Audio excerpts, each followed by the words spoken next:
Hello fellow homesteaders. Today we're going to work on homemade mascara. I'm going to try several different recipes and some different variations using all the ingredients that were in the article. I apologize in advance if you can hear cackling behind me. It's our baby guineas that are not yet ready to go outside. The first one we're going to do is going to be based with cornstarch. I am out of arrowroot powder. And since I don't really wear eyeshadow, and my daughter does, she is very light complected, and the arrowroot powder is a little bit dark for her. So I probably wouldn't have used that anyway.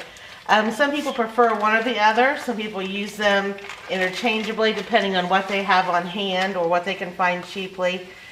The reason some people prefer not to use the cornstarch is they think it's a little grainier than the arrowroot powder and can kind of not be as fine on your eyes. And hopefully you can see that really well. It's extremely fine. If you need to use the cornstarch because it's what you have, or you can't find arrowroot powder, or because of the difference in the tone, you can always take this and grind it up a little bit with your mortar and pestle in a blender, in a food processor, whatever you would like. I don't find it grainy to have around my eyes. Some people do have more sensitive eyes than others. So this time, in this eyeshadow we're mixing, I'm going to use the cocoa butter. Use cocoa butter, shea butter, coconut oil. There's pros and cons to all of them. The cocoa butter has a little bit thicker texture. So if you want to have a creamier eyeshadow, this would be good to use. The shea butter is a bit smoother, but it doesn't tend to have as much problems with heat as either the cocoa butter or the coconut oil. Now, unless you're out in intense sun, I don't think you're going to be running around doing your homesteading chores fully decked out in eyeshadow. You know, you should be okay during the summertime. You're going out for an evening or an afternoon. You should be fine, but if you are going to be outdoors, you might want to take some to touch up or check on it, as ladies who wear makeup always do, to make sure their faces aren't running, my daughter and nieces call it. Now we have our two base ingredients in here. We have the cornstarch and we have the cocoa butter. I'm going to go ahead, meld that together nicely, and you can double or triple or quadruple this recipe. It'll keep for quite a long time. This is just a little test batch. It's enough to whip up real quick to put on your eyes. But if you wear makeup on a daily basis, if you work off of your homestead, or you just don't have a lot of free time with a whole bunch of kids running around, you might not want to have to mix up just a little batch to throw on. You can go ahead and make a very large batch. The problem with either the spoon or the mortar and pestle is you pick up a lot of your butters when you put them in there, much more so than the oils. Using the back of the spoon is sometimes handy. We're going to make a darker eyeshadow with this one, so I'm going to put in just one pinch of cinnamon. I'm going to try the spoon this time. I should have maybe tried my cast iron one. It doesn't pick up the residue as much as my wood. So I'm going to go ahead and mix it in here. And this is really all there is to it. Oh, it smells good. You'll smell good enough to eat when you wear the eyeshadow. It's still a little light. So I'm going to go ahead and put in a lot more cinnamon. That does happen, especially when you tilt your container like I did, which you shouldn't do. Go ahead and add some more cornstarch. And like any recipe that you have, once you've done it for a while, you don't maybe use exact measurements. You can do it just by out of habit or by look. See how the texture is coming up. But the combination of the cocoa butter and the cinnamon do smell really, really good. And better than anything else, you will not be putting toxic ingredients on your face or the faces of those that you love. I'm just going to kind of blend with my finger a little bit here. The cocoa butter definitely blended more. And the instructions tell you to do those base ingredients first, which is a wonderful idea. But sometimes they stick to your spoon or your mortar and pestle. So you see you have a nice kind of a light brown shade here. And you can darken it, you can lighten it. Now, it's always better to put in, as your grandmother told you when you're baking, a little less, and you can keep adding to it and not take away. The one thing you can do, if it's a little darker than what you want, you can try putting a little, I don't even want to say a pinch, like a quarter of a pinch of ginger in it, which will lighten it up a bit. This is a nice light brown shade here, and I'm going to go ahead and put it in this little cup, as we will be doing an application video when we're all done here. But it smells good. It's very smooth and creamy. And because I use the coconut butter, it does not retain the powdery texture quite as much as if you were using an oil.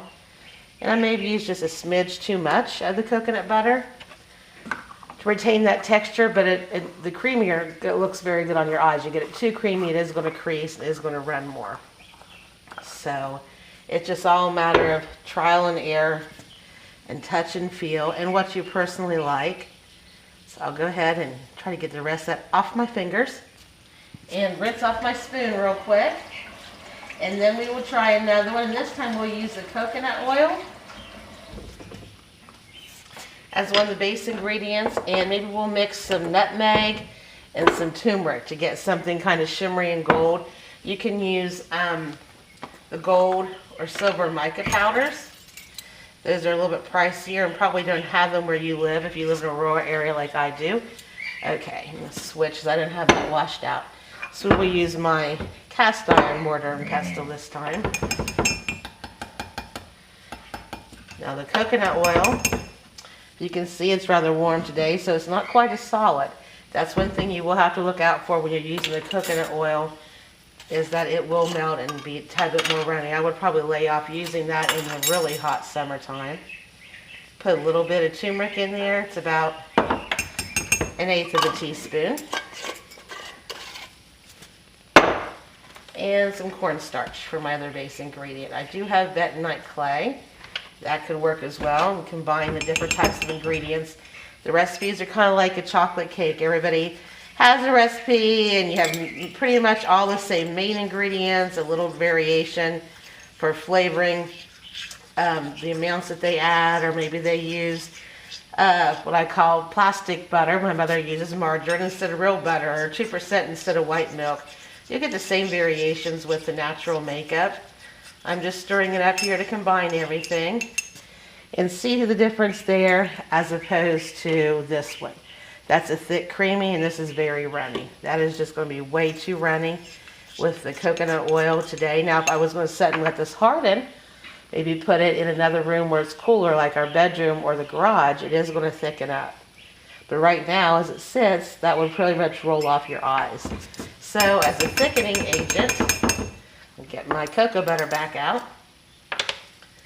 And I of course also use shea butter. I've used some melted beeswax. Beeswax tends to get very much too hard, but if you use a little bit and you thin it out with something like a coconut oil or maybe an argan oil or sweet almond oil, it will keep it from hardening up to a full solid when it's applied, which might be, I mean, it might be really good for in the summertime. It's still going to harden. It is beeswax when it dries, but it's not going to harden to such a state that it's not more like a paste or a smoothable spread. It'll have more like a lotion texture.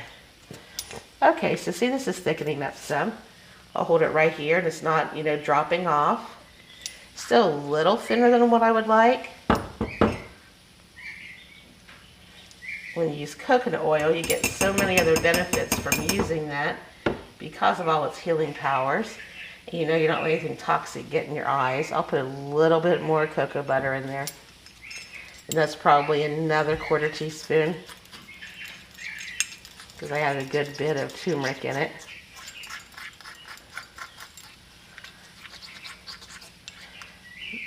So we did not, when I added the coconut butter, or the cocoa butter rather, I did not make it any runnier, but I did get a more smoother texture to it because it wasn't runny after I added the extra a few minutes ago, but it really wasn't quite as smooth and spreadable as what I would like. So we are going to put that into a cup. I think I should have gotten out paper plates. I would have gone through a whole lot less supplies that way. Go ahead and dump that down in there. Now we will make a light one. I'm going to rinse this out again. You don't have to use a mortar and pestle. You can use a regular spoon. One, it's just kind of fun to get these out of my apothecary station. And also they do tend to blend things together, you know, really well without getting stuck, especially with my cast iron as opposed to the wood. Okay, I'm going to get my hands a little bit dry here. We're going to see about making some that's maybe shimmery brown shades. You can just play around and use different things. Now, activated charcoal or activated carbon, which is what's in my hand, and I can't seem to get the lid off of it. I really save these for mascara and eyeliner, but you can use these also for getting a dark black. If you want black eyeshadow, maybe you're getting all looted up as a cat for Halloween, or you just want something that's darker with some shimmer to mix in to make your own neat earth tone shade. But like the activated charcoal, you have to get it wet or crunch it up and then get it wet. So it's a little bit longer of a process, but still only an extra few minutes to whatever it is that you're doing. This one I'm going to use some sweet almond oil, just a drop or two. And then I'm going to scoop out some cornstarch.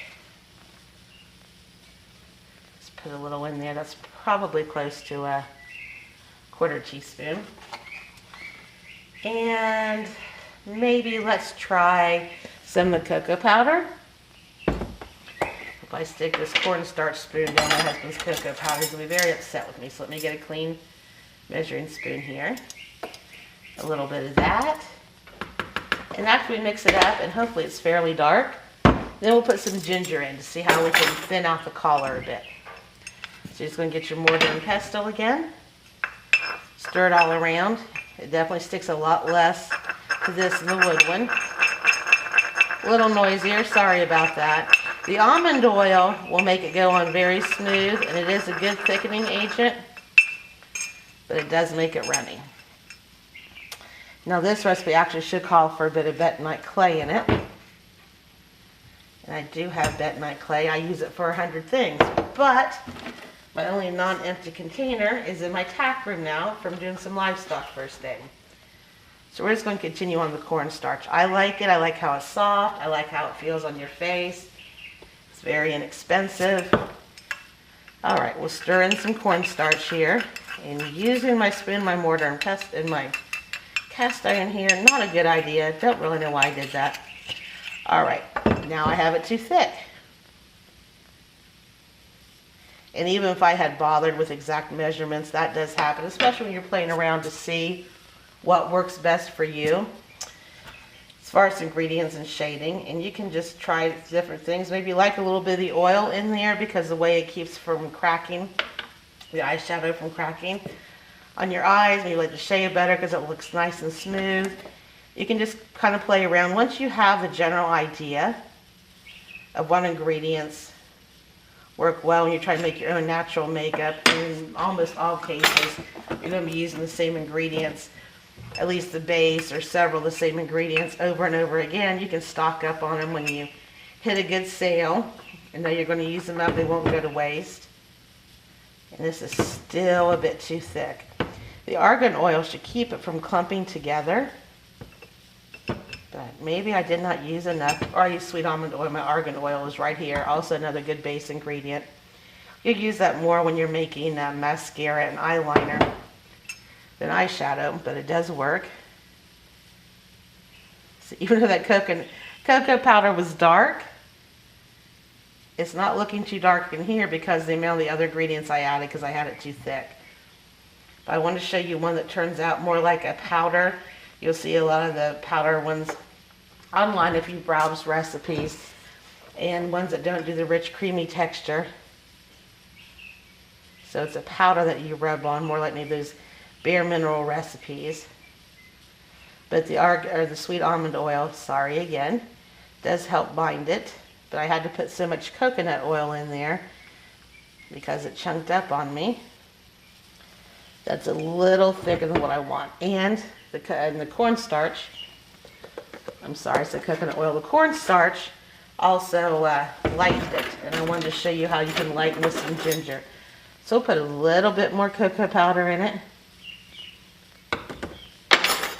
And if need be, we'll add some more of a base agent to get it from being quite so thick. But if you like the kind of eyeshadow that's more of a powder that you brush on, or you can apply with your fingers, that's fine. The texture and application is all up to the individual. There's no right or wrong way to do it.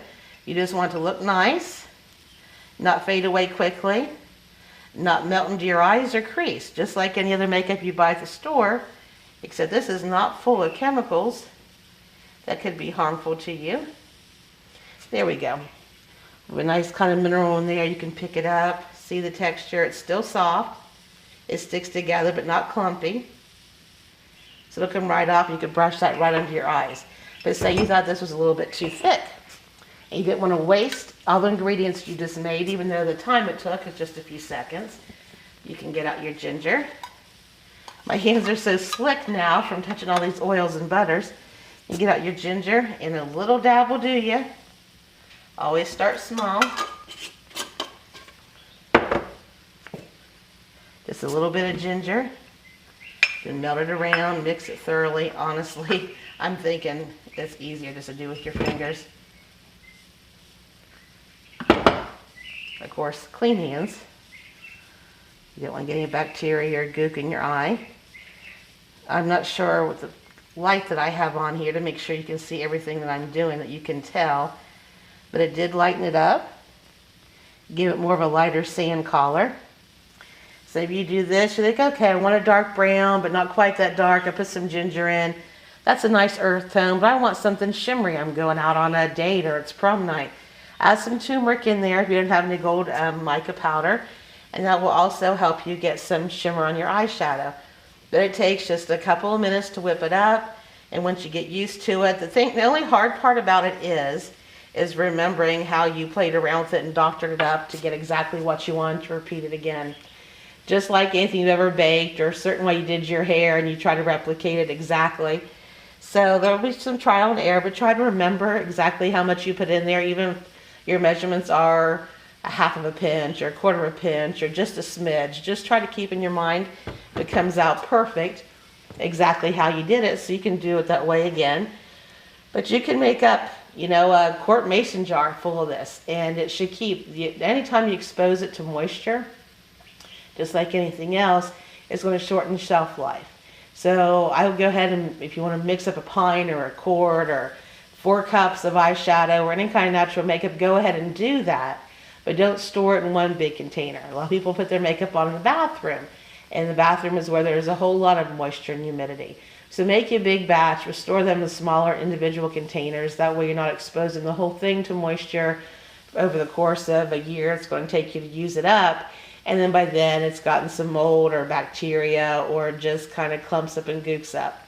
So you want to keep it with some of the firm fitting lid and use your regular makeup application brush.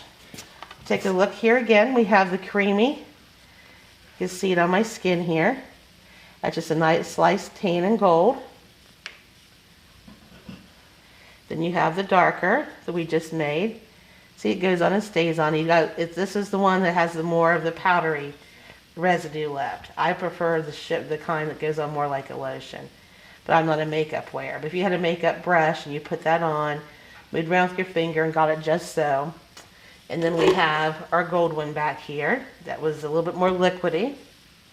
You can rub it on your skin. Yeah, it's definitely gold. I'm not sure that color would really appeal to anybody, but maybe it would. But you put it on and you say, okay, not really what I wanted. Then you grab you some other food or natural ingredients here and you alter the color to get to look just like you want.